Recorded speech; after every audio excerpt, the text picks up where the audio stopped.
संतोष देशमुख यांच्या हत्येचा प्लॅन ज्या हॉटेलमध्ये बसून या आरोपींनी आखला त्याच हॉटेलच्या बाहेरून आमचे प्रतिनिधी सुरेश जाधव हे आपल्याला अधिक माहिती देत आहेत। ते जोडले गेलेले आहेत आपल्या सोबत। सुरेश, काय सांगाल? आता दोषारोप पत्रामध्ये जी माहिती समोर येते त्यामध्ये एका हॉटेलमध्ये बसून हे जे सर्व आरोपी आहेत ते प्लॅन आखत होते कशा पद्धतीने संतोष देशमुख यांना संपवायचा आणि त्यानंतर त्याला अंजाम सुद्धा त्यांनी दिल्याचं दिसतंय। त्या हॉटेलमध्ये तुम्ही आहात, काय सांगाल? कशा पद्धतीने कुठे बसून त्यांनी तो प्लॅन आखला होता?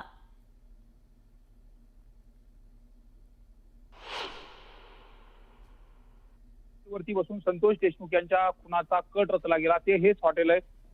बीड मध्ये आपण केज जो मसाजोग रोड आहे म्हणजे मांजरसुंबा केज रोड या रोडवरती नांदूर फाट्यावरचं जे हॉटेल आहे ते तिरंगा हॉटेल आहे। याच ठिकाणी 5 ते 6 जण या ठिकाणी बसलेले होते। त्यांनी या ठिकाणी मटन चिकन देखील मागितलं होतं आणि ते खाल्ल्यानंतर हा जो काही सगळा कट आहे तो रचला गेला होता। विशेष म्हणजे या संदर्भामध्ये जे दोषारोपपत्र दाखल झाले त्या दोषारोपपत्रामध्ये स्पष्ट उल्लेख करण्यात आलेला आहे की नांदूर फाटा येथील हॉटेल तिरंगा येथे त्यावेळी विष्णू ताटे यांनी सुदर्शन घोले यास वाल्मिक कराड यांचा निरोप दिला।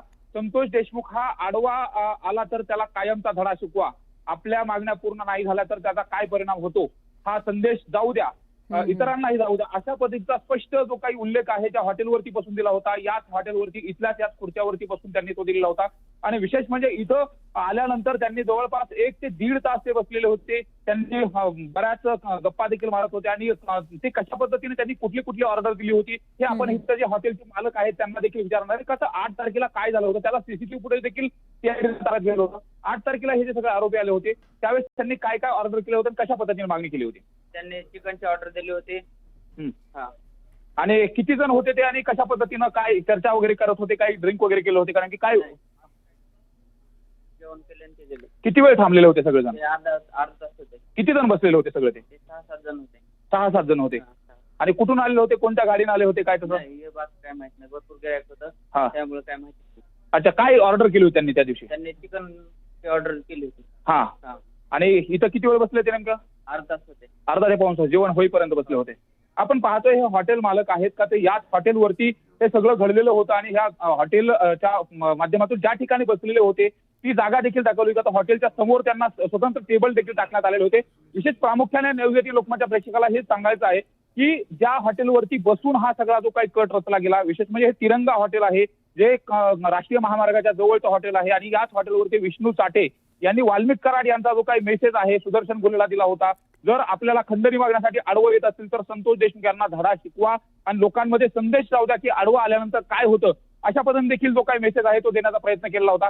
त्यामुळे एकंदरीतच या सगळ्या चार्जशीट मध्ये जे काही महत्वाचे मुद्दे आले त्यामध्ये हा देखील महत्वाचा मुद्दा आहे की कट रचत असताना वाल्मिक कराड यांनी विष्णू ताटेंना सांगितलं होतं संतोष देशमुख यांना धडा शिकवा, कायमचा धडा शिकवा, आणि त्यानंतर हत्येचा प्रकार घडला तो 9 तारखेला घडलेला होता। त्यामुळे महत्वाची जी भूमिका आणि ज्या ठिकाणी हा कट रचला तो म्हणजे याच तिरंगा हॉटेलवरती चिकन खात असताना या सर्व आरोपींनी हा कट रचला होता आणि त्यानंतर तो अंजाम दिला।